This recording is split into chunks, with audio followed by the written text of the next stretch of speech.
you want to learn how to cook this special Nigerian soup that makes Igbo men complete Odogwus, fall hard for South babes, come with me. Let's go to a Nigerian market because the cooking of this Nigerian soup starts right inside the market. This is the main vegetable, afang leaves or okazi in Igbo. Igbo girls, are you paying attention? Are you?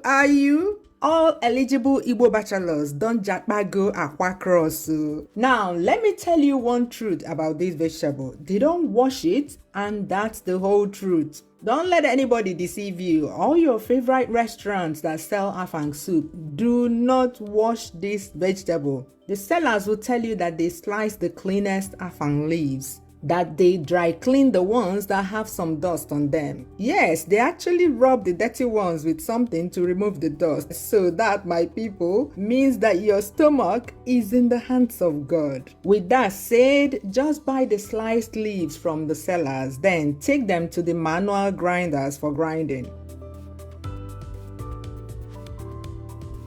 Watch the texture and make sure they don't grind it too much. You don't want the leaves chewed by the machine, no. Medium grinding is good. When grinding, you can add crayfish and pepper.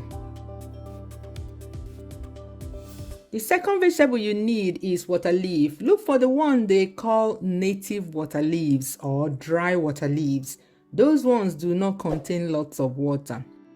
Back home, that's the ground afang. The brown things you see are crayfish. Here's the native water leaves. The leaves are tiny compared to the agric one, should I call it? Yeah, I don't know what they call those ones that have very bold leaves filled with water. Here are the rest of the ingredients: seasoning cubes, yellow habanero pepper, cow skin, periwinkle, stockfish, dry fish, goat meat. You can also use beef, and good palm oil, with emphasis on good, very important. As always, the full list of ingredients will be in the description box below the video. I'll start by soaking the dry fish.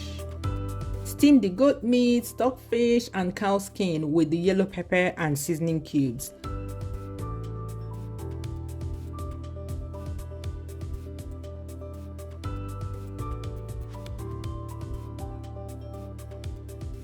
Most of you already know how I meticulously clean the stockfish, ponmo, and goat meat. No?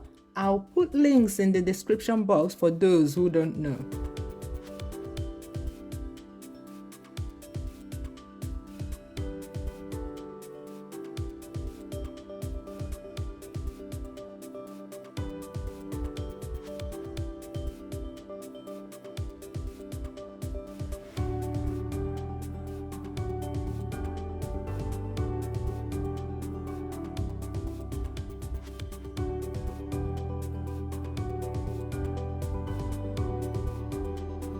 When steamed, add water and start cooking.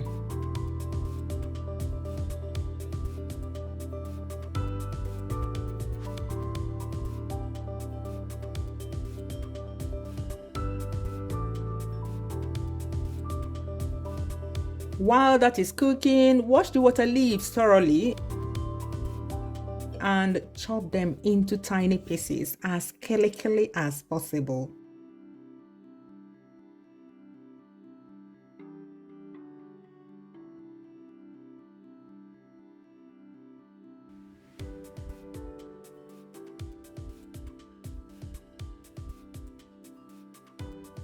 Then wring it again with some water to remove this slimy substance that is like okra.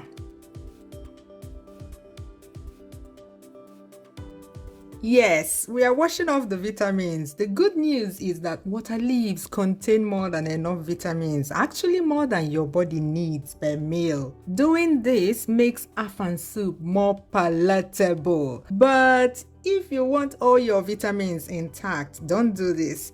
Add the water leaves to the soup like that, and hopefully your afang soup will not turn to afang okra soup.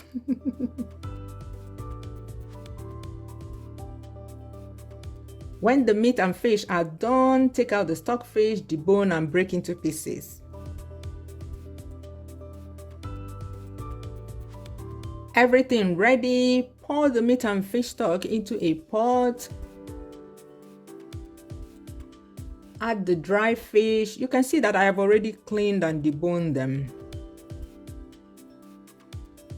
In case you're wondering, I also cooked Edikang soup, correct Edikang soup the same day. So that fish left in the plate is for Edikang soup. The yellow pepper, when I took them out of the pot, I pounded them in a mortar. Crayfish, click the like button, have you? And add palm oil, a lot of it, or as much as your heart or blood pressure can handle. But afang leaves need lots of oil, lots of red palm oil. And start cooking. The aim is to cook the palm oil so the raw taste goes away for those of us that don't like the taste of raw palm oil. And at the same time, boil down the liquid. Now, you see the quantity and consistency of the liquid in the pot? Add the ringed water leaves at this time.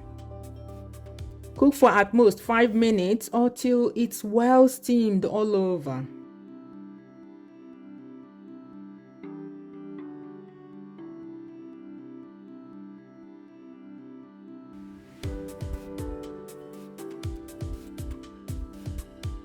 Add the ground afang leaves.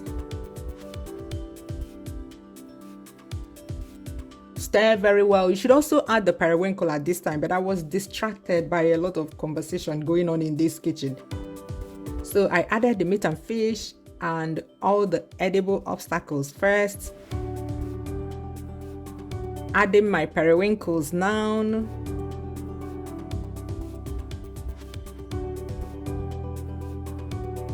Stir very well.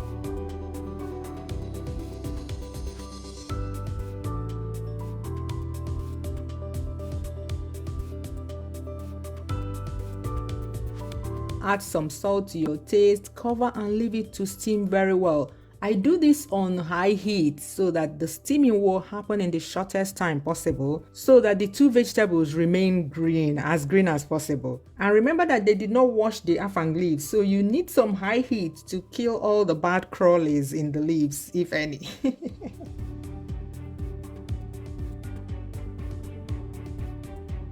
Once it steams very well, stir again and it's done. Look at that. Bye bye. See you when you've netted one Igbo Odogwu with this Afang soup.